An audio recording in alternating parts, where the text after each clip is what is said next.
Hi guys, this is your skin, right now. Not filtered, not retouched. Just honest, the way it actually looks in that moment after you wash your face and lean close to the mirror. And if you've ever looked at yourself like that and felt something sink, that quiet frustration of seeing the same spots, the same texture, the same congestion no matter what you try, this video is for you. Because today, we're not just talking about acne, we're going to treat it. Carefully, properly, and in a way that your skin will actually thank you for. Stay with me through the 3-minute mark. What I show you there is something most people get completely wrong, and fixing it changes everything. The real reason nothing has worked. Cue something nobody says out loud.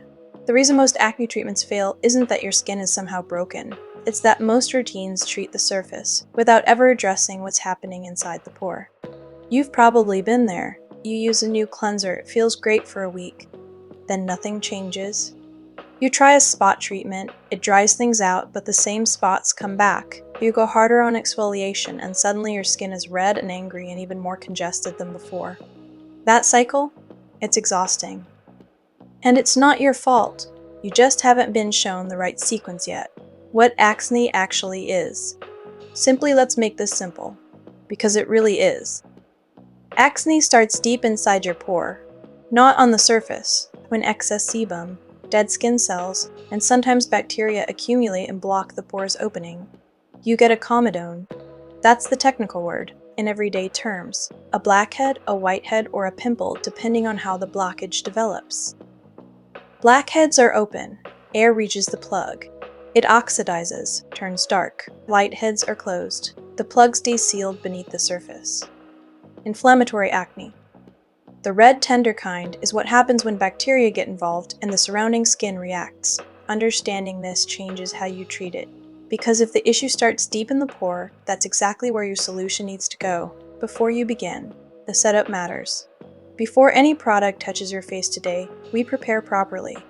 Preparation is the difference between a treatment that heals and one that harms. First, tie your hair back, clean hands, wash them thoroughly.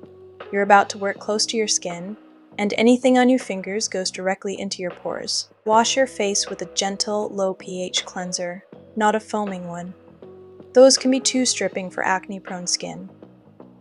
Rinse with lukewarm water. Never hot heat alone can trigger more sebum production. Then, this is the part people skip. Steam. Hold a warm, damp cloth to your face for 60 seconds. Or lean over a bowl of steaming water with a towel draped over your head for 2 minutes. This isn't optional. It softens the keratin plugs inside your pores, making everything that follows more effective and far less traumatic for your skin. BHA application. Working from within, apply a BHA exfoliant salicylic acid at 2% is ideal. To the congested areas, using a cotton pad or your clean fingertips, your T-zone, your chin, the sides of your nose.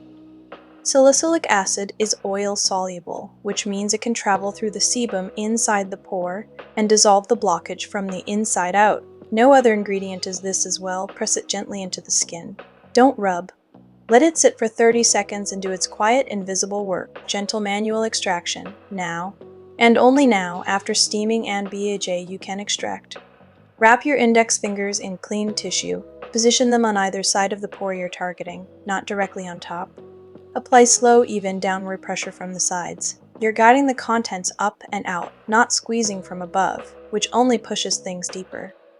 If something releases easily, gently, that soft give, that small, satisfying release, that's the clog leaving your pore cleanly. If it doesn't come with gentle pressure, leave it. It's not ready, and forcing it is how you create scarring that lasts far longer than the original spot. Targeted spot treatment. After extraction, any pores that were slightly inflamed need targeted calming. Apply a thin layer of benzoyl peroxide at 2.5%, not higher, only directly on the active spots. Benzoyl peroxide kills acne-causing bacteria that salicylic acid can't reach.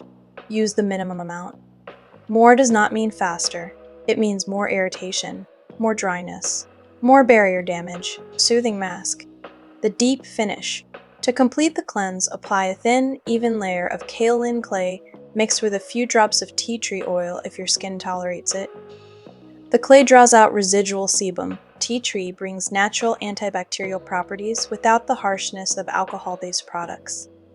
Leave it for 8 minutes, set a timer. Then remove it with a warm, damp cloth using upward strokes. Slow, lifting. No dragging. The mistakes that make acne worse before we move to aftercare. 4 things that seem logical but consistently damage acne-prone skin. Avoid every one of them. Popping with nails. Nails harbor bacteria and cut the skin's surface. That introduces infection directly into an already inflamed follicle. Always use tissue-wrapped fingertips or a sterilized extractor tool. Layering too many actives, salicylic acid plus benzoyl peroxide plus retinol in one session is too much. Mixing multiple actives breaks down the skin barrier, which worsens breakouts and causes sensitivity that can last weeks. Skipping moisturizer. Oily skin still needs moisture. When skin is dehydrated, it overproduces sebum to compensate, which clogs more pores. A lightweight, oil-free moisturizer is non-negotiable, even on acne-prone skin. Over-cleansing washing your face 3, 4, 5 times a day strips the acid mantle, the skin's natural protective layer. Once in the morning, once at night. That's the limit for most skin types. More than that triggers rebound oil production. The morning after. Imagine waking up tomorrow morning. You lean into the mirror, the same light. And something is different. Not perfect, not overnight miraculous, but calmer, clearer, smoother where it was rough, quieter where it was angry. Your skin didn't change overnight, but the relationship you have with it just did. That's what this routine builds. Not just clearer pores. Though those come too, it builds the kind of quiet confidence that comes from actually understanding your skin, from knowing what it needs and giving it exactly that. Patiently, consistently, without fighting it. That version of your skin is already there, you're just helping it show up. Thank you for watching.